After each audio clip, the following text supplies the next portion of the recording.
公视制作，台湾电视史上第一部影像台湾史，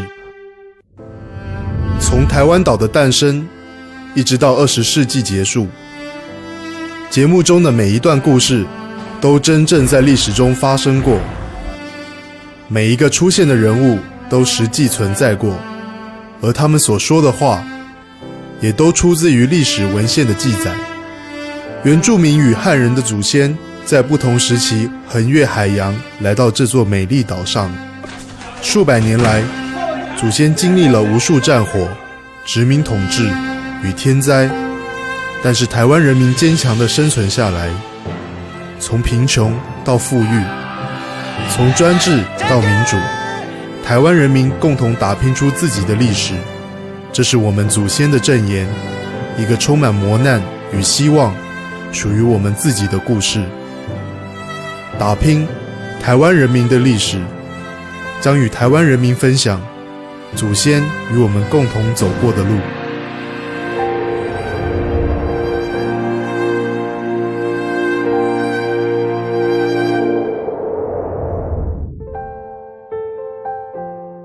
应该是咱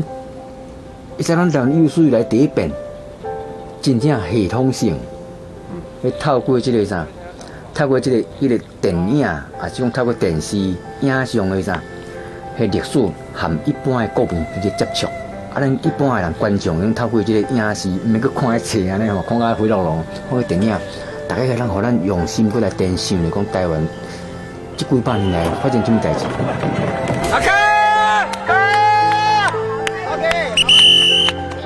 为什么我们有文字的台湾史，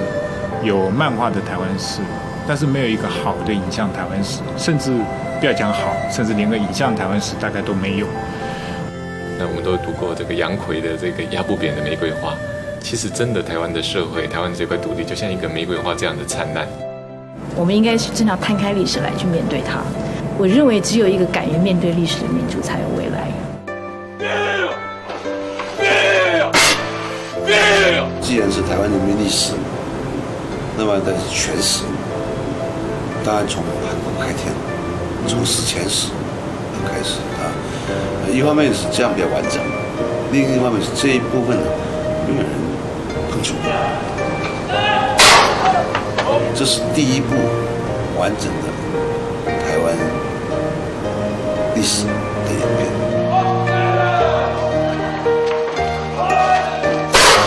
我们就比较大胆的就决定了，就在这一次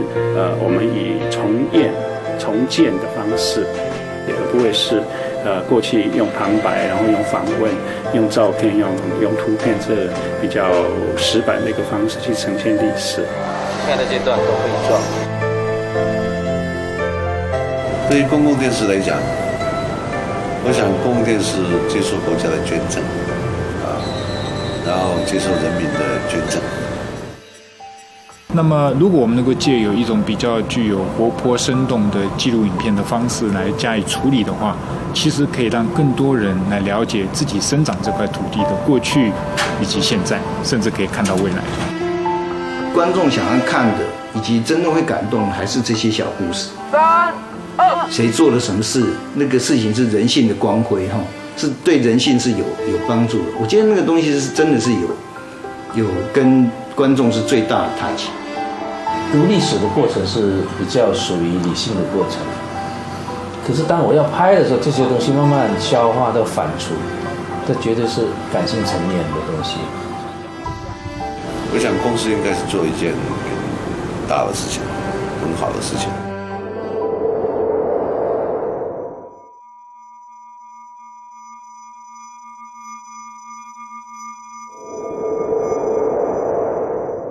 大致是在日治的时代，当时有一个医生出身的民政长官叫后藤新平。那么他认为他要改正台湾人的一些卫生习惯，所以呢，他就打出这样的一个活动的名号，叫做“怕米胚变灶卡”，所以打棉被拼灶卡，就是希望让借着这样的一个活动，让这个台湾的人民能够来把你居家生活弄得比较干净跟卫生。好，那而且他每个月找一天，大家来谈，就来做这样的一个活动。所以从那个时候开始，就把它简称拍拼打拼。那以前台湾人说你吃饱不？那后来就改变成说你有拍拼不？到那一天的时候，他就问说你有拍拼不？有啊，我拍拼，那就打拼。后来沿用，就是发展成一个比较通俗的其他意涵，这是其中目前的一个说法。对。台湾的一些主线，一直都跟世界的一个演变有关系。我觉得台湾人应该更谦卑，而且应该从世界史来看台湾在，比方说在17世纪、在19世纪这2个因缘际会的世纪，台湾怎么样浮出海面？因为大航海时代，因为有这个所谓东亚这个贸易，位在这个贸易的交叉点上所以台湾的那个地位重要性就被凸显。我认为从这样的世界史来看，台湾史才是一个比较客观性。大家对于不同的台湾的历史的史观，其实有一些不同的争执。那这些争执就会让我们觉得说，我们可不可以用比较还历史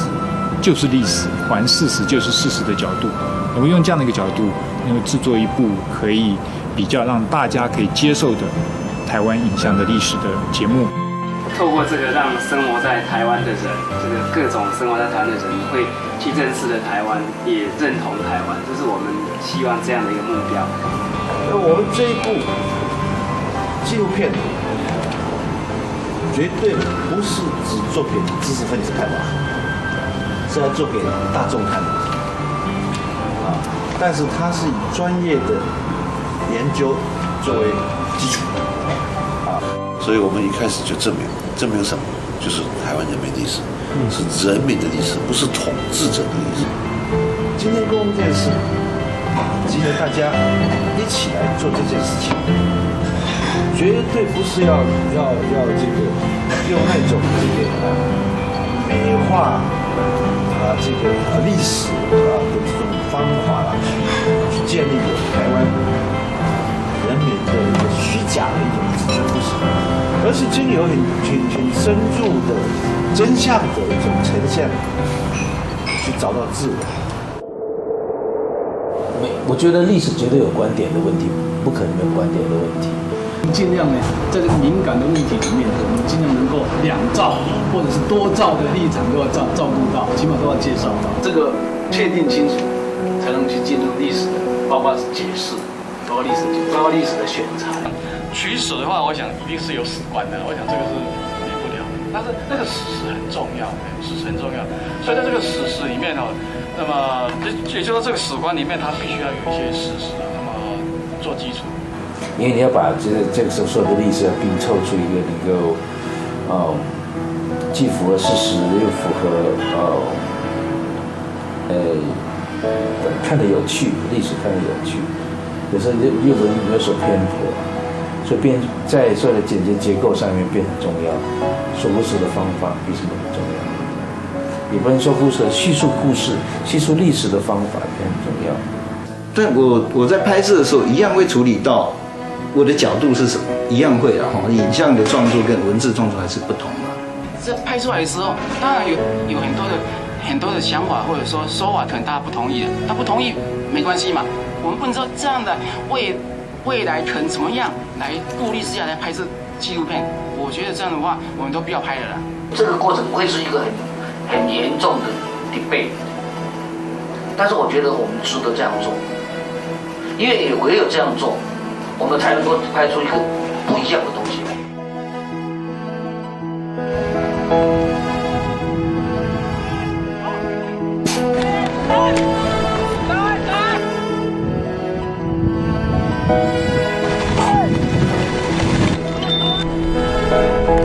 因为这个东西你总不能说是我们花那么多钱，各位花那么多时间，大众看了之后觉得搞什么这枯燥乏味，这个不可以。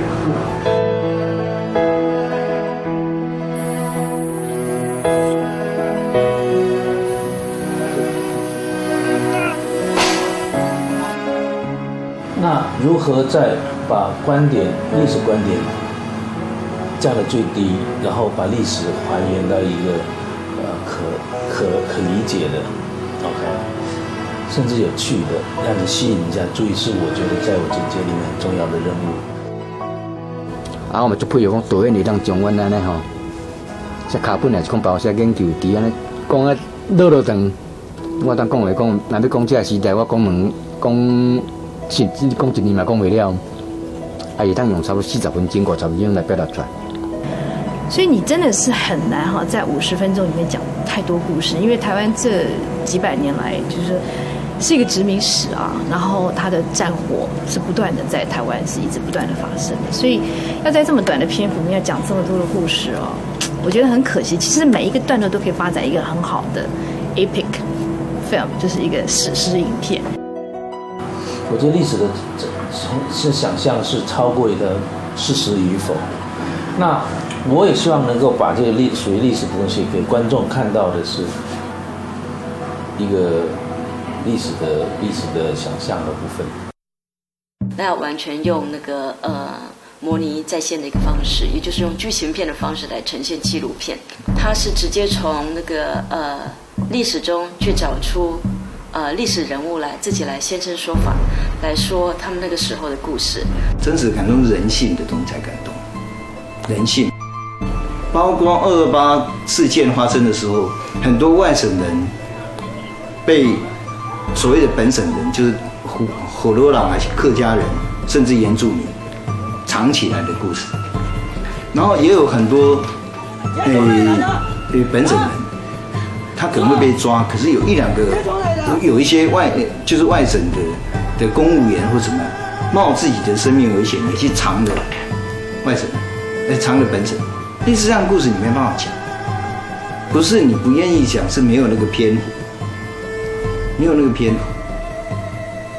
这是我觉得拍人民历史这一部分就有点缺憾了，应该这样。比如说马偕，我看到的马偕对我来讲，他绝对不一样，是你会发从他日记里面，他是有很强大的意志力的。一个传教士，他进来台湾的时候，他发现他要传播教育，他的传道的时候，他开始写语文。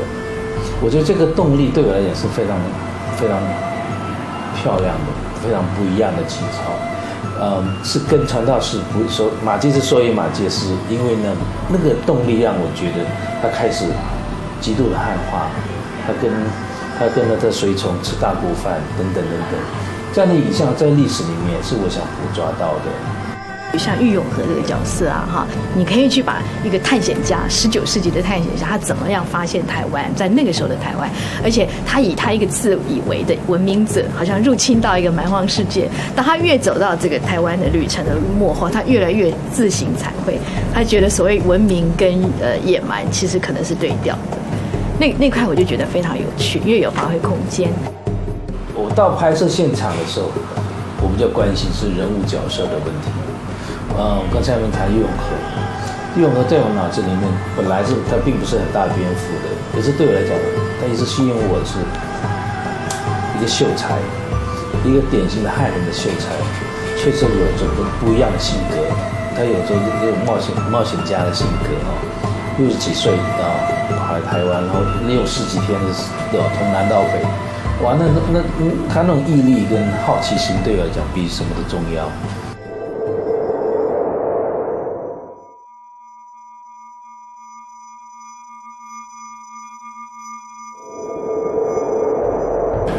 要制作这样台湾人民的历史的一个大型的历史重建节目，的确是面对非常多的挑战啊。我觉得比较印象深刻，就是我们这个制作团队是非常困难，能够找到一个合适的团队，大家来配合的。那回溯这个过程当中，印象中至少有2次大的我们编导团队的改组啊，因为预算很有限。坦白说，就是以1集500万啊，要做一个整个历史重建，然后每一集除了第2集，它是完全集中在17世纪这个大航海时代，每一集的时空跳跃都是个大跳跃。在这么有限的篇幅长度，然后要重建这么多不同历史的一个 progress 历史进程的一个美术道具服装重演，等于说，在台湾面临这么大的一个电影跟电视的这个所谓市场凋萎这个环境之下，我可能必须要把所有电影一个工业才能完成的东西全部压缩在一个制作 team 里面，请他们去把它完成起来，那是个极大的挑战。那好，那台湾有没有团队有这样的能力去重建这一块？那是个非常非常困难的事情，我觉得那是个非常困难的事情。可是我们先愿意尝试的，我觉得对我来讲是，是我性格吧。我认为不可能，我就会想做。台湾电视台这算是一个创举，要制作这样的一个节目，它就比国外面临更大的挑战。首先，第一个经验不足，这是我们第一次电视史上所谓的通史型的节目，这种历史重建的节目嘛，这第一次。然后第二个预算有限，因为 CBC 它可以做出30个小时，那他们的预算是不止我们的30倍，恐怕是300倍的预算。那我们要在这么有限的预算，又在经验不足，还要在史料也很有限的状况，3种状况这种重重限制之下，所以其实台湾要来做这样的节目，要比面临的挑战要比国外要更大。困难呢，其实非常的多了，那个真的是困难重重。那我觉得那个其实一个很大的困难是，我觉得着急，因为那个我们知道台湾的那个地貌变化非常非常的快，我们不断的在求新求变这样子。那所以对于说要拍历史剧，那个景是非常非常的困难这样子。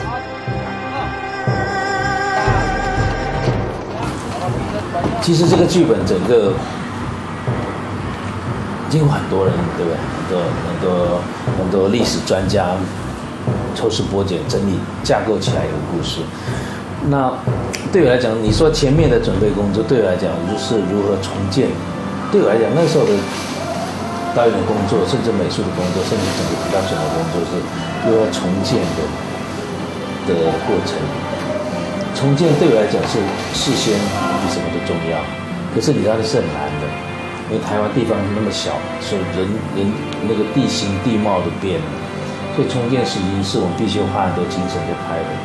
在处理的事情。不是他讲话的感觉，不能这样比手画脚，神职人员的讲话。那事实上，我们的人类学家或这个历史学者也没有办法告诉我们所做出来的正不正确，因为他们自己也没有这种图像的依据啊，所以这个部分大概是这一次做这个历史重建，其实我们碰到的最大的挑战。早期阶段，其实我们有派人到大陆，包括福州片场去找一些服装啊、道具的一些资料，甚至到闽南去看景，都走过这段长路。所以，原来规划希望是可以把这个线拉到大陆去拍取景，因为他们在就是以大陆在那个边缘海岸线那边闽南那边他们的对一些像建筑啦所以地貌的保留是远比台湾要付出更多的细节的，甚至包括 casting 选角，我们都比较可能找到类似这样早期17、19世纪的当事人的那个长相，长得很瘦黑精干那样的人。可是这些人在台湾现在你是非常非常难找到的。21就是施琅，对不对？施琅进台湾。我看。12，我跟你讲，今天要拍12个镜头。今天星河，你不要连续8点档啊！你们都要晕倒啊！你们，他怎么一直在旁边？很奇怪啊！我觉得他没有条件拍历史剧的东西。第一个，他的电工业几乎没有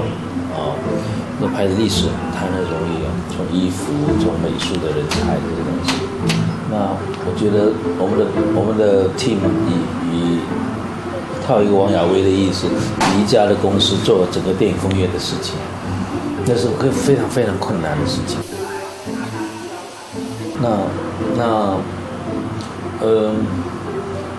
可是这些东西，我觉得只要有钱就可以克服的。OK， 我觉得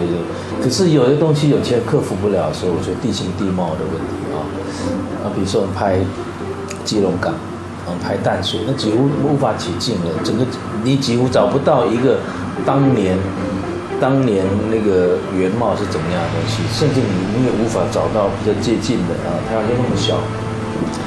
比如说我们拍那个郑成功的那个海南昆山的地方。对，现在的昆山已经看不出当年的景致，反而我们在北部发现比较接近的那个地形地貌，可是那个角度是非常有限的，角度也只不过是一个方向的角度，因为避开就开始穿帮。困难都是主要是景啊，场景我觉得是最严重的问题。就是你即便听起来好像预算还 OK， 但是你真的要去做那些场景，你有钱也做不出来，你没有那个环境，已经没有很少了，怎么拍都有很多大楼，除非你真的像好莱坞那个系统，去到一个大片场整个盖起来，一条日本的街道，一个村落，对，那才能够真正拍到那种我觉得最美的时代感的东西，最详实的时代感的东西都很难。大部分都是这样借一块，那边借一块，这边避一点，那边避一点。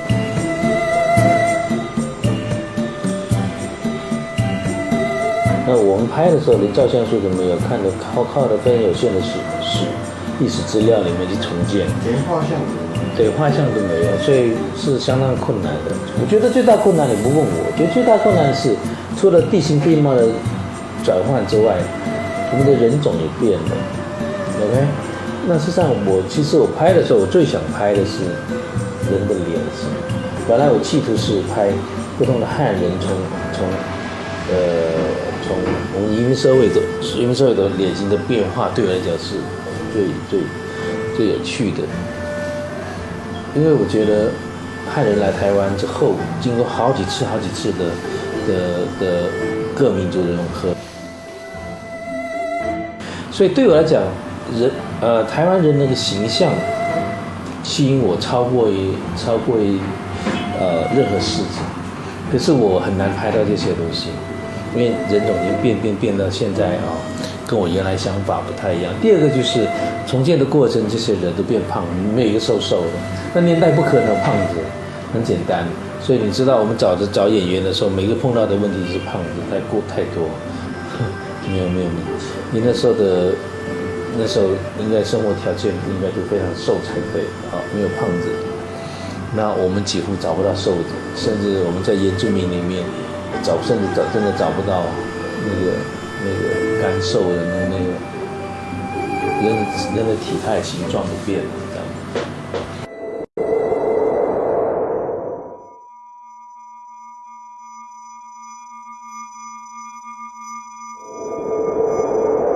原本导演是希望，如果取一个打拼这个大标题的话，他可能需要有一个比较知名的书法家或比较有说服力的书法家来题这个字。那后来就想说，请到了董阳孜老师题这个字。那我觉得，既然请到这么有名的老师来写了，所以我希望他的表现是重点。就是写这个打拼这两个字的时候的笔顺，用他笔顺带出一些比较重要的人物的画面，配一些比较重大的场面。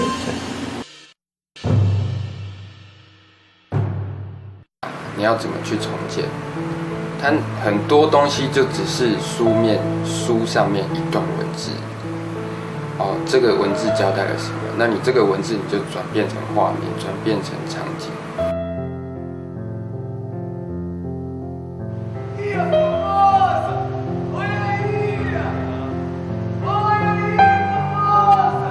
那你如果全部都去重建这一块的话，那我觉得看的人对看的意义来说不大。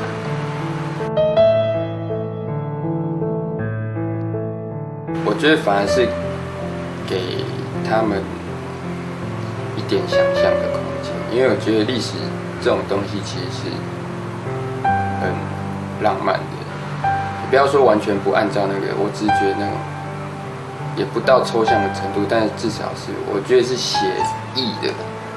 不是写实，是写意。我们把那个意识带到，然后空间是留给看的人。我觉得那个东西比较重要，就好像我们去做那个那时候是热兰遮城的室内的场景。这边对啊，我们并没有完全照着图面去做，对，重建啊。可是我觉得那个东西，我们用光影，然后用很多的想象力的东西去把它做出来，我觉得那种感觉是对的。那个东西在观众他看到的时候，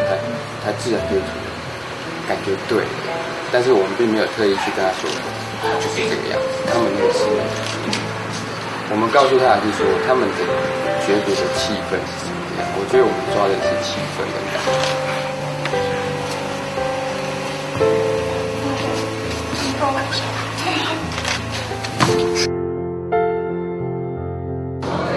你要模拟当时的状态，当然你就是尽量想象嘛，尽量想象。假如说那出来的气氛对，大概就对了。当然比较辛苦啦，就是你里面要 key 的东西，它要做的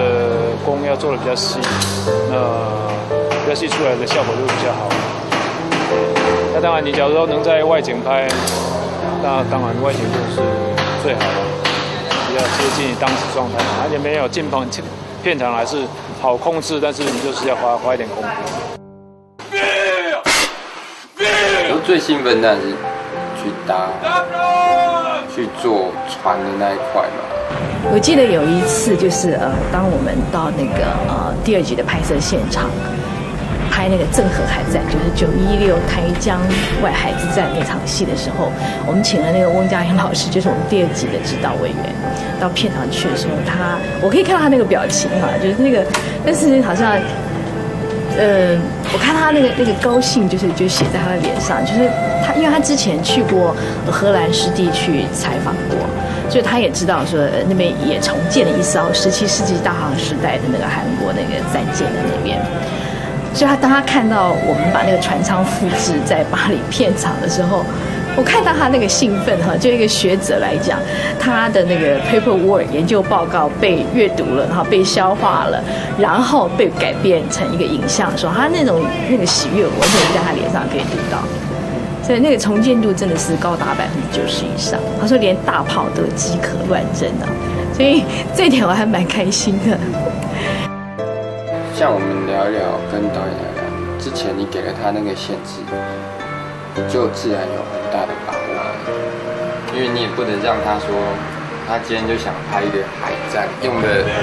完完全全就是那种怒海争锋的拍法，那你怎么玩？我们没有，比如说把它放在说大海里面的一艘船，因为那个实在是太执行度太高了。困难度太高了，我们真的不是在拍铁达尼号。我觉得你这些东西你把它放大了，其实你没有那个环境，你把它放大是没有意义的。对啊，你反而会有更多的限制。就像我们在拍郑成功的船的时候，你把它放在棚内，可是其实你的后期跟不上。你要去挖那些东西，你跟不上。那我觉得荷兰船上那一幕至少说，好，我们就给你限制，可是我在那个限制里面做得很完整，就把做得很完整，所有的细节都去做到这样。那这个东西我就觉得是一个好的，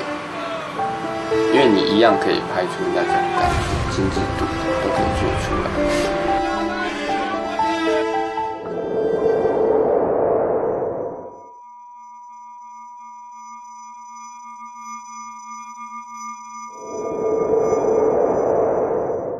可能对文字工作者，就是历史学者，他们可能就是千军万马4个字就解决了。但是对于我们影像工作者，势必要用很多电脑的 duplication 后期的复制的技术，来完成这种所谓千军万马或者是大的海战大的陆战那种阵战的那个场面。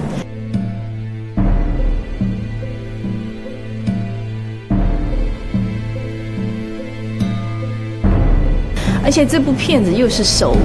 们可以说它是号称电视史上第一次用这种 movie magic， 所以其实台湾要来做这样的节目，要比面临的挑战要比国外要更大。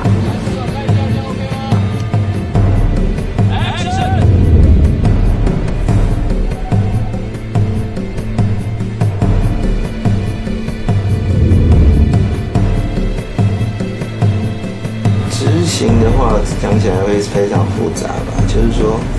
它其实总共算起来有几乎上百个，我说是前面4集来说有上百个，甚至超过100个以上的特效合成的画面，甚至是动画的画面。所以说以一作的时间来说，根本就是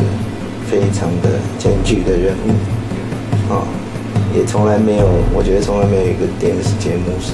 这样子做特效的。然后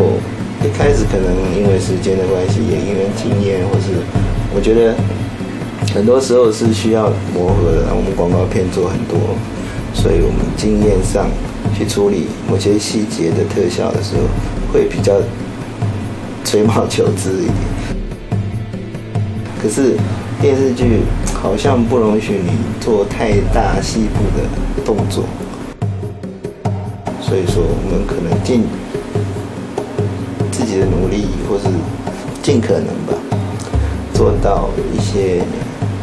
让自己满意的东西。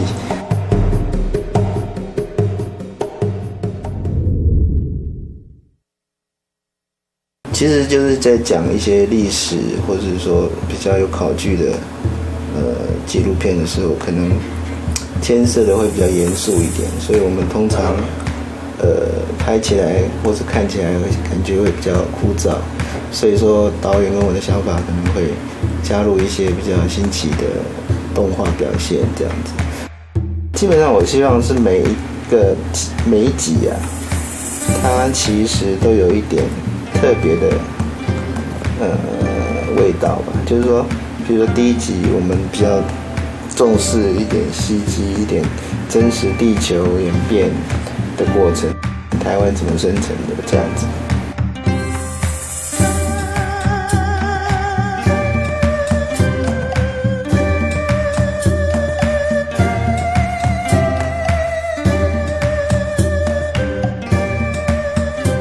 在3D 制作里面，我们原上是先拿到设定的那个画面之后，我们再决定说，我们的场景要做多大。所以这时候接着就会说决定说我们要做怎么样的模型。那当模型处理好之后，我们会再处理它的质感，那就是把它上贴图，处理一些颜色的感觉。那如果模型本身还要再做动作的话呢，我们可能还在架骨架，然后让它调一些动作。那当这整个都做完之后，我们会再做一个，就是让这个画面质感变得更好，那个叫算图。那这个算图的动作完了之后，如果我们还有一些烟啊、火啦，那这3D 软体在制作上可能比较复杂的，我们可能就会用一些2D 的合成软体去做一些特效。所以整个过程大概就是建模、处理质感，然后让画面动起来，然后算完图，算图之后有合成，那也许我们再叠一些东西上去。用这个壁画是我们原始想说，就是要让它看起来比较简单的线条，然后很清楚的可以表达当时的社会一些原始人他们活动的一些形态这样子。现在看到的人形跟动画的表现是参考一些，比如欧洲啊、亚洲，或者是说比较原住民他们的一些壁画，所有的东西融合，那我们再尽可能去模仿它的风格，产生一个新的人形。其实它很像一般的涂鸦，因为它当时有这些行为跟活动，我们才去模仿，或者是说想象它可能会有哪一些的那个，比如说猎捕的行为，或是那个养育狗啊，因为那个是那个叫史料上是有记载，他们当时会发现有一些狗的那个残骸嘛，所以我们在想说应该有狗跟人类一起那个生活的一些东西，所以会有一只小狗在跑去这样子。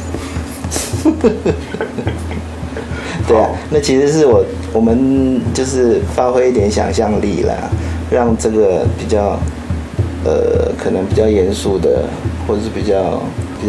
枯燥的这个剧情，让它活泼一点吧。然后呢，就是它其实是一个2D 跟3D 的一个结合，动画的结合，就是线条的部分是2D 画的，就是然后到最后才合成在3D 的一个山壁上面。第2集就偏向大航海的时候，地图很重要，所以我们地图的表现非常的多样，甚至比较，我希望有不同的表现方式啦，跟以前的地图指标上有一些不一样的演示的方式。所以地图很重要，包括哪一国从哪里来之类的，会非常的复杂。那如果说你每一个地图都差不多了，我觉得蛮无聊的啦，就是你的视觉上会蛮乏味的。所以说我花了很多力气在地图怎么表现，又不能让它太跳动这样子。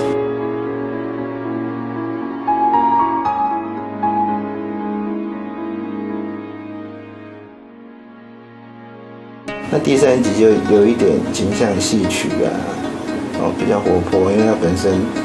械斗什么是比较，怎么讲，重复性蛮高的。然后怎么让它就是那个题材很硬，你怎么让它软化一点，让它比较好消化，这样子，让观众比较好消化。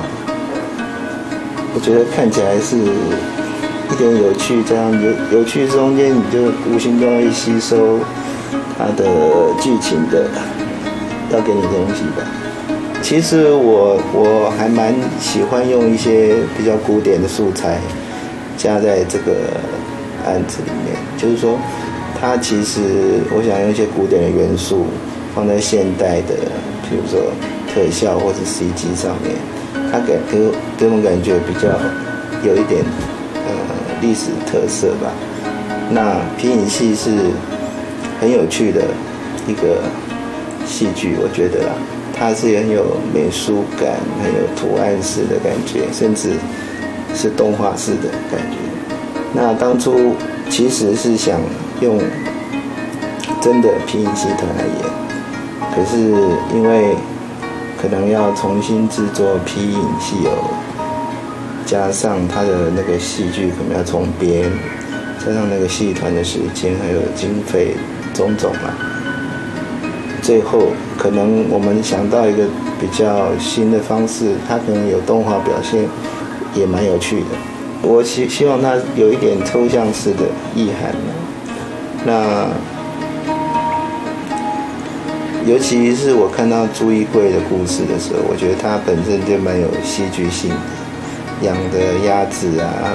明令鸭子排队啊之类的，就本身蛮有戏的感觉。可是这一段如果是戏剧上去拍的话，可能就有一点无趣吧。我想也不容易拍成的。可是用皮影戏表现的话，可能会还蛮有趣的，还蛮活泼的这样子，地方也蛮吸引人的。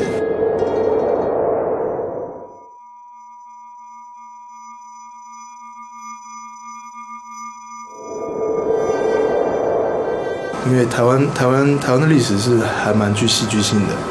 那怎么用音乐去表现这些喜怒哀乐，就是算是一个蛮大的挑战。对，一刚开始做也会想到说因为这牵扯到整个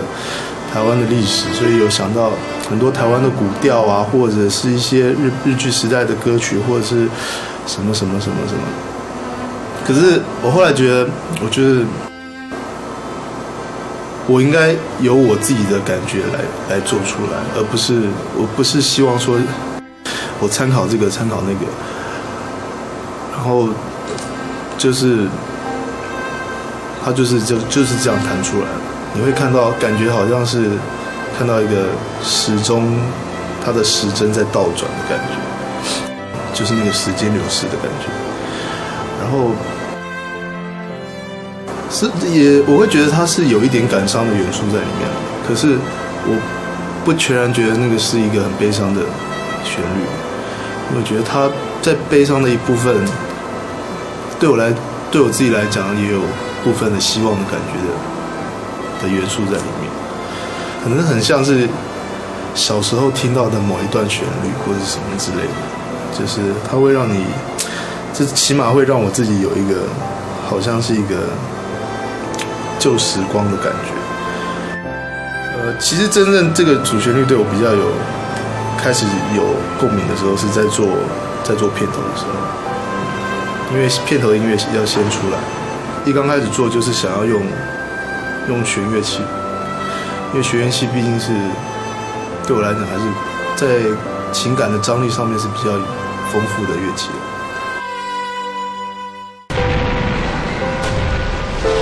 印象特别深刻的话，可能是第6集的后面的那个讲到台湾人变日本兵的那个部分。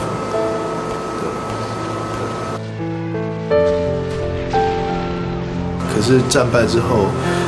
原本敌军的国民政府要来，就是一种身份的迷惘吧。可能我做那场比较有一个比较特别的感觉。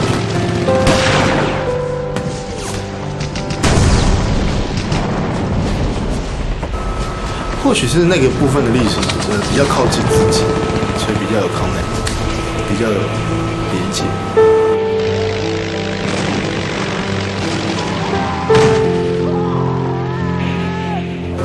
因为可能太久远的年代，对我来讲，可能就是要去了解，或者去，可能这个年代比较靠近，或者就只是我阿公阿嬷的时代。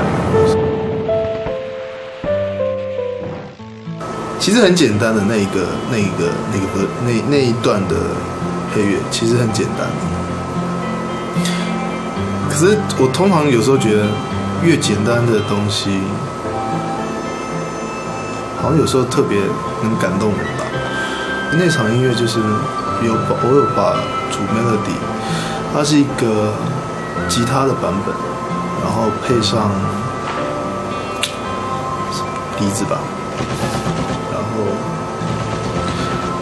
因为特别那个画面是美军的战机在扫射，那应该是一个蛮珍贵的纪录片，因为是彩色。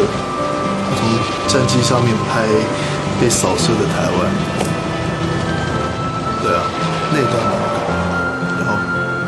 这样讲是不是很臭屁？就是配上自己的音乐，所以特别有感觉。